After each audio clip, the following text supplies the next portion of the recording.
Good morning, good evening, good afternoon, everybody. Welcome to another episode of The Success Shift. It's Friday, the thunderstorms have cleared, the sun's back out, and I am loving it. Probably tell I'm in my summer Australian gear, which is very little, my board shorts, and I had the windows open and the heat out, and I was just, gives me lots of energy. So I'm very excited to be back here on Friday. I've had a very enjoyable week this week. Things have been really trugging along. I've made a few shifts in my back with my discipline. At the start of the year, you may have remembered me saying discipline is going to be my key for this year, and I was really good for about, let's say, 4 months, and then the last 6 weeks has dropped off. And the problem that I have on occasion is I'm really good in discipline, and then I stop, and I find it really hard to get back. So it's been about 4 or 5 weeks, and now I'm starting to get back into the flow of things and starting to repeat those good habits, and it's feeling nice. It's feeling good. And on top of that, this whole week we've been speaking about dopamine, which is something that I am super fascinated about, all the neurotransmitters that are in our brain, the way our entire brain works, and the psychology and biology mix that makes us who we are, and how it gives us the behaviors, the thoughts, the feelings, and all the things that give us our personality.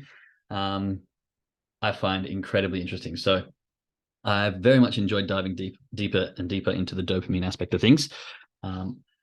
Today, gratitude. We always do gratitude because finding gratitude in the little things can grow into having a very happy and vibrant life. And I believe it was on Tuesday we were talking about Andrew Huberman, who says that addiction is the narrowing of, actually, you know what? I'm going to quote it properly rather than try to remember it. So it's right here. That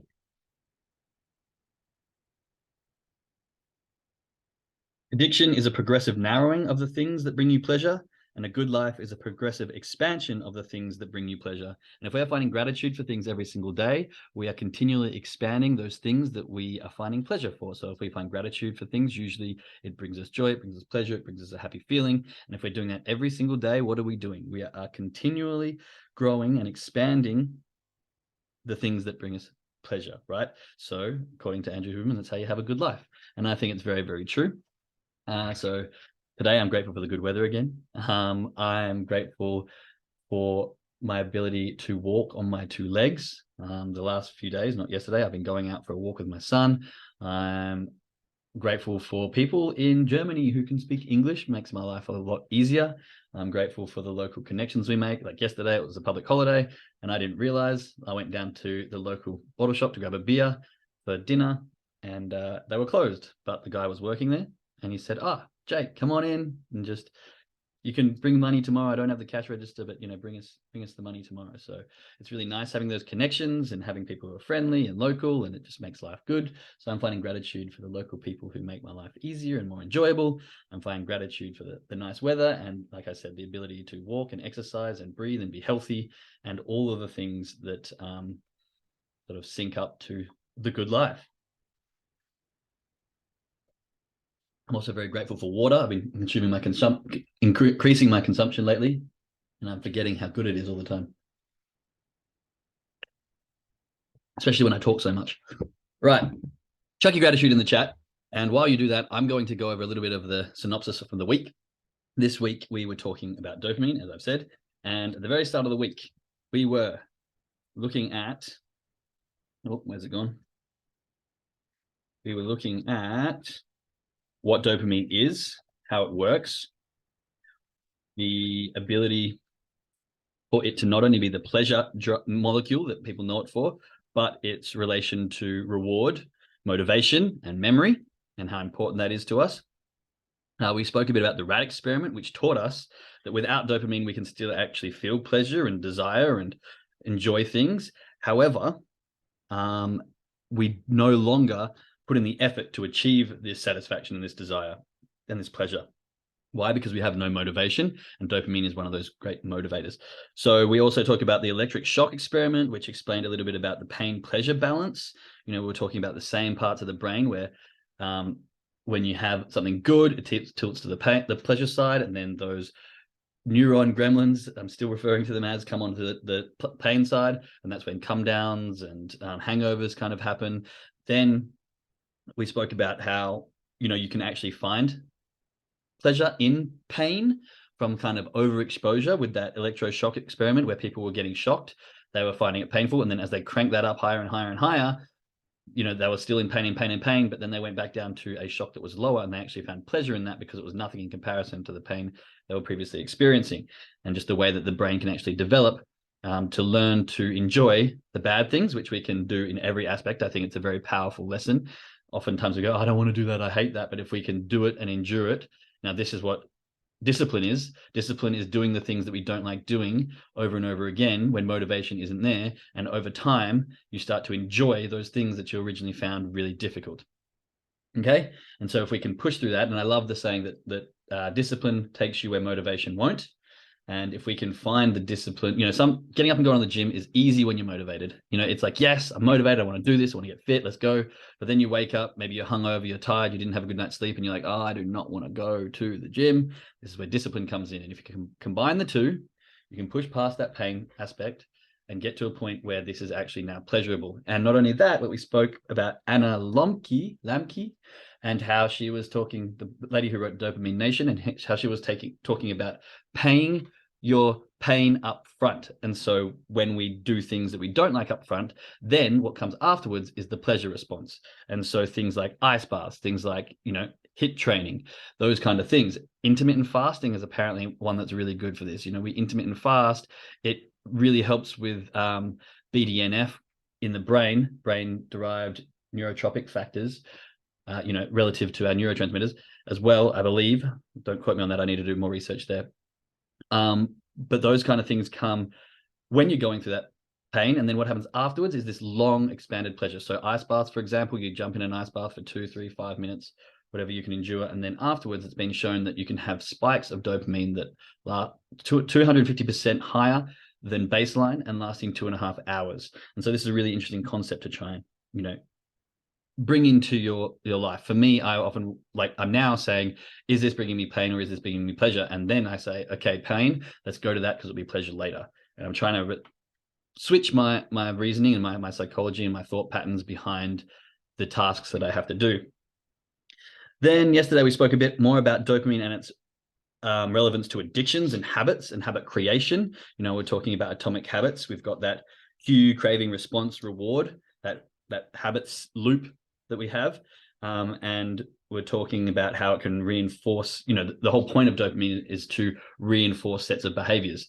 And so what we can do is we can learn ourselves and we can learn ways to pick up on the cues that are creating the craving, which is where the dopamine spikes.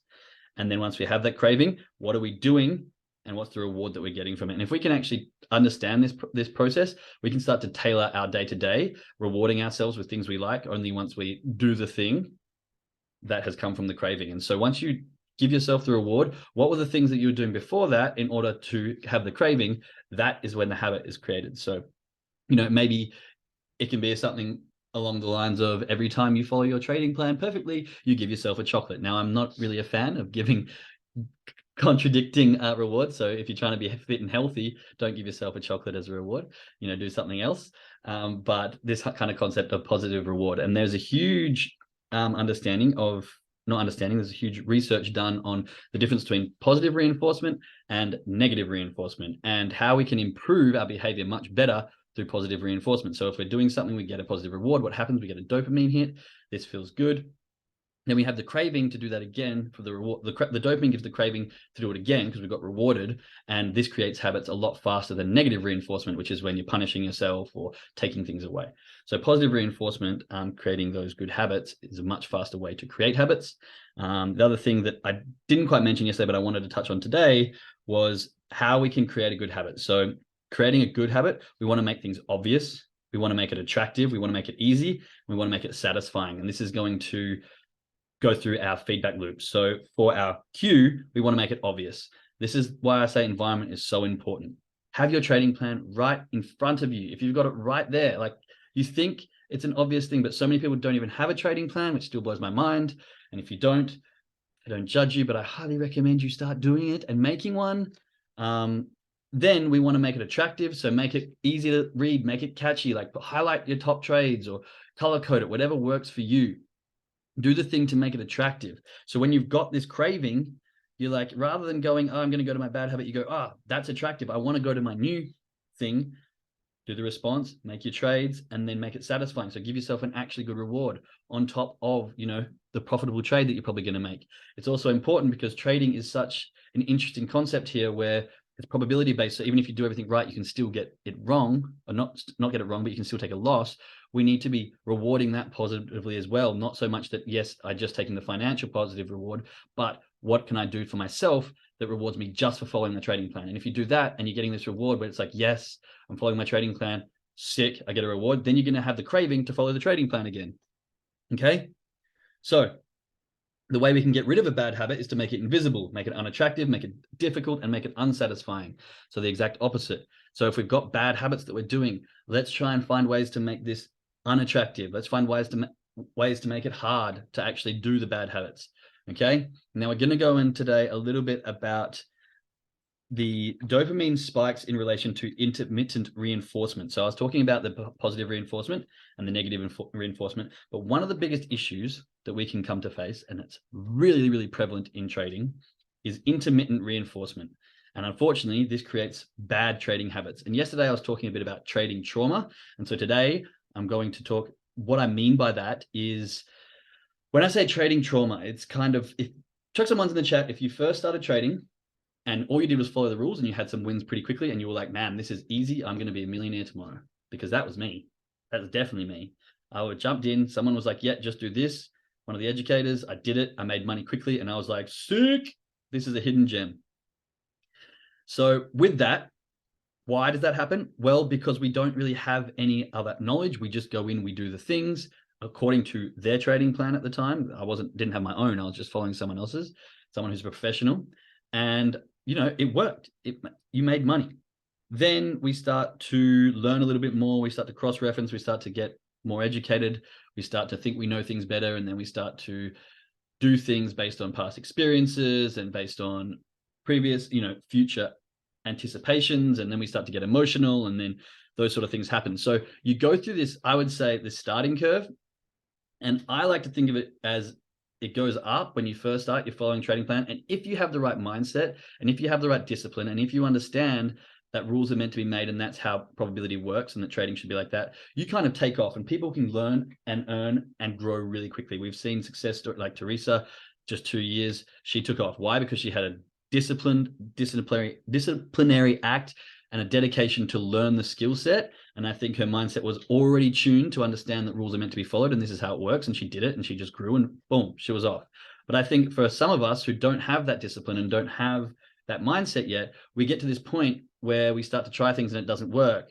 And then we start to try other things, and then we start to pick up bad habits, and then it starts to fall down. And then we go, okay, I'm not following a trading plan, but this is where the intermittent reinforcement comes in a negative way. What happens sometimes, and I spoke about this yesterday, you start to do things away from a trading plan and you just kind of hit the button.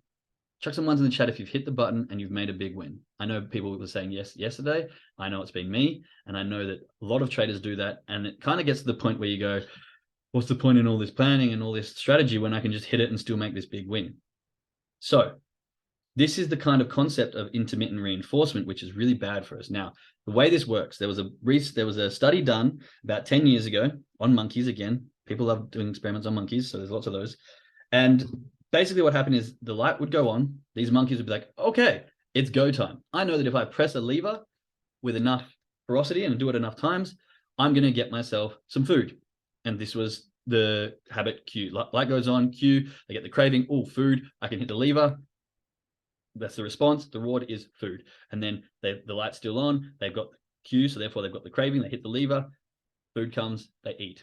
Then what they did was they studied the dopamine spike. And as we know, the dopamine spike comes from the anticipation of receiving the reward. So as the cue was on, then the dopamine spikes. So then they start doing the thing, then they get the food, and then it repeats. What they then did was they started giving the monkeys the food intermittently. So 50% of the time. So they hit it. Nothing would come. Scratch the head. Craving would still be there. Hit it. Nothing would come. Scratch the head. And then they'd do it again. And what happens is this dopamine spike quadruples. It goes so much higher, almost as high as cocaine, because there's this unknown. There's this maybe aspect. There's this, I don't actually know if I'm going to get it. And so what does that make people do? If there's this maybe aspect, you work really hard in the hope that maybe this is the time that I get it. And you're much more eager. Like, is it going to be this time? So this creates these huge dopamine spikes. Then they did some research and they did, okay, what if we give it 25% of the time? And what if we give it 75%? They split tested the group. And it turns out that when they got it 25% of the time compared to 75% of the time, they were about the same, but that wasn't as high as the 50-50. Okay, so when it's really random and it's really unknown, we get this huge dopamine spike. And think about trading. This is exactly what trading is. Okay, when you take a trade and you have no idea of the outcome, you tend to have these huge dopamine spikes. It's a maybe, I don't know. So you've got this huge craving to find out. I want to know if this is going to be profitable or not. And when you have money on the line and you've got these FOMO and all the fears that come from the amygdala firing away and making you go anticipation, emotion, and then you've got the craving from the dopamine, you want to know. So most of the time you hit the button because you're scared that if it does take off this one time and it goes, you won't get that reward. This is the problem we have. When we don't trade to our trading plans, we don't have that consistency. So all we're doing is feeding this horrible pattern of intermittent reinforcement. We are just pouring fire on this intermittent reinforcement that gives us even more and more dopamine saying, oh, here comes a big candle. Here comes something. Here comes some action on the charts. Hence the price action, which creates manipulation and emotion in the traders, which we know isn't the recipe for profitable long-term trading because, boom, intermittent reinforcement. So we have to understand this. And what we can do in order to work with this, I guess, is rather than looking at the charts and having something go, like, let's say a big candle comes up and it gets our heart going or it gets our emotions going and we go, all right, do I want to hit the button or not? We have to make this decision. Hence why decision fatigue is such a big thing in trading, because every single new candle or even every single tick, you're kind of making decision fatigue. Wait, what do I do? Now, if you're much more disciplined and you understand trading and you only trade and due to the closing of a candle, then you can actually try and reduce the decision fatigue during candles. However, when you're new and you see the price action and you see the manipulation, you do jump and you do have to make a decision every single tick, which can be exhausting, especially for scalpers. This is why it's really important to understand your strategy. Go, wait, I'm waiting for candle closure. Therefore, I don't have to think until candle closure. But going back to the idea of big candle, evoking emotion, evoking adrenaline, whatever it does inside you, rather than going, do I hit the button or not? You go, now is my time to look at my trading plan. We want these cues to lead to a response that is not buy or sell, but maybe the response is move to my trading plan. Okay? So when you have this feeling, when you can feel it physiologically, when you can feel, and we're going to go into this a little bit more in depth next week when I talk about amygdala hijacking and how that actually gets our body going, the fight or flight. We've spoken about that quite a bit, fight or flight in trading. But when that starts to get this adrenaline going or your adrenal glands and all that sort of stuff is firing and you feel like you can generally feel tightenings of the chest, you can feel your muscles, you can feel like blood vessels dilating and blood rushing. That's the way it's meant to work. And when you can feel that, you need to think, okay, this is the cue. My body's responding to something. There's an external stimulant that's making my body respond. What I'm doing is I'm now getting a craving to respond because I know that what's my reward? Money. The reward here is always pretty much money. But the problem is if we feed the intermittent reinforcement, which is the bad habit, we're going to end up getting stuck in this loop and trading against our trading plan for almost forever until we can figure out how to understand our body and bring self-awareness to it. Once we can understand that, we go, here comes the craving. Here comes the cues there. I'm now craving. My response is not, do I just make a decision on buy or sell? My response is, I'm going to look at my trading plan. I'm going to follow that. So we're not going to go emotionally based trading anymore. We're going to go, I'm feeling the emotions and the physiological changes. My response is to listen to my trading plan. And I'm pointing up here because mine is right on the board right behind my computer. So when I get this response, I look up, does it match the trading plan? And then you just go through the checklist and you have to just do that and just do it over and over again until you start to reduce this intermittent reinforcement. And how do you reduce that? You follow your trading plan every single time. And it's only going to take, once your brain understands that I don't have to make a decision every time I see a candle, all I have to do is listen to my trading plan.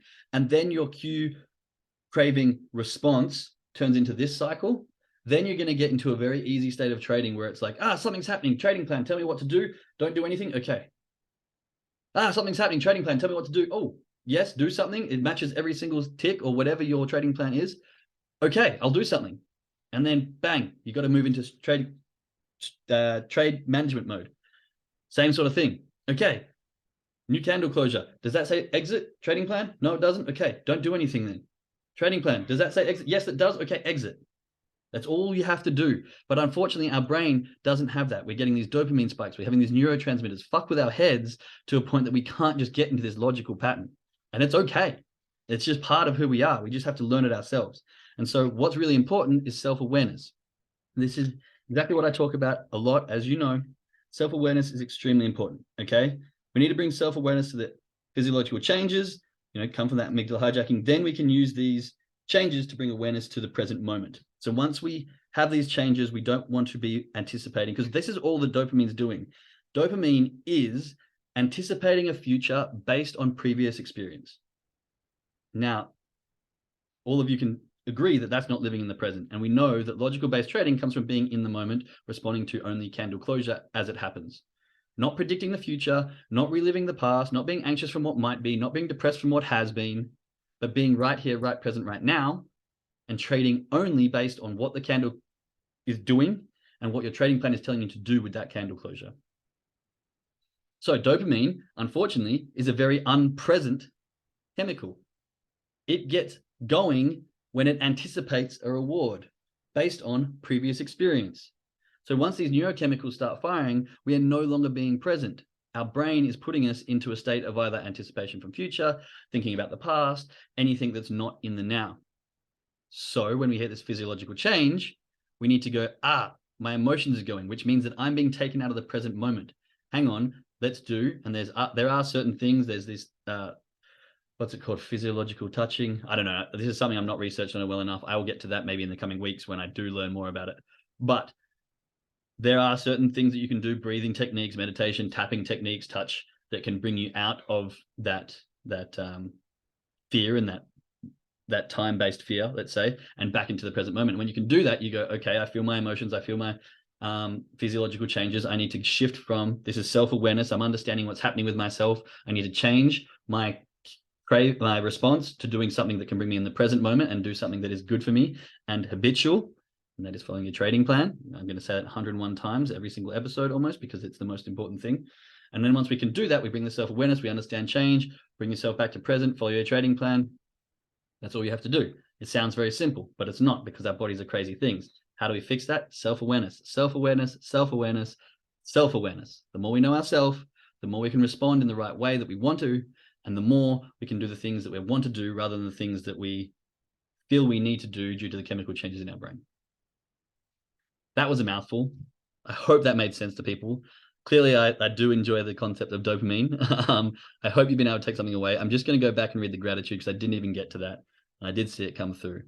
I'm grateful for summer weather, the freedom of where I live, my health, and the relationships I have. Grateful for a vehicle that runs well, giving me the ability to go wherever I want to, when I want to. Grateful for the wide open landscape as I travel down the highway. That is lovely. I haven't had a car for a while, but yes, it is nice. I love being on the road. I lived in a bus, I lived in a van, I lived in the back of my four-wheel drive. I love being on the open road. So it's great to have some gratitude for that. I'm also grateful for this podcast. My eyes have been opened to dopamine and how much it drives me. Awesome. I'm glad. Yes, it's blown my mind right open too. Aaron says the same thing. Me too. And then we have, oh boy, you were speaking my language today. Yeah, it's because I've been there and I'm still figuring out from the trenches how we can get a group of us out and into that very, very profitable space of 7-figure, 8-figure trader. All right, guys, I hope you enjoyed that. I hope you've enjoyed this week on dopamine. I know I have. Next week, we're going to stick with the brain. We're going to be talking a little bit about amygdala hijacking, like I've said, and some of this physiological touch, which can bring awareness and bring us back down out of these physiological changes. And yeah, I think the more we can learn about how the brain works and the chemicals that are going on and how we respond to them, the better and easier and faster we can learn to control ourselves in chemical-driven situations. All right, to my traders, go jump over to the trading call. Remember, if you have the trading journal, read through your trading journal, read your why, read all the good things in here. If you've got your trading plan, which all of you should, read your trading plan, go through it, make sure you know, do your brain warm up, get yourself in a good headspace. On top of that, I have just released a new 10-step guide to becoming a successful trader. It's a free ebook. You can get it. It'll be in the description of this podcast. For those of you who are brand new, it's going to be a great way to sort of have an eye out on how to go from beginner to successful trader. For those of you that are in here for a while, I'm sure there's steps in there that you haven't done yet, or maybe you've heard of and are not doing, and I highly recommend you check them out as well. But for now, to my traders, let's go jump on the call. To everyone listening on the podcast, much love, and I shall speak to you again soon. Bye.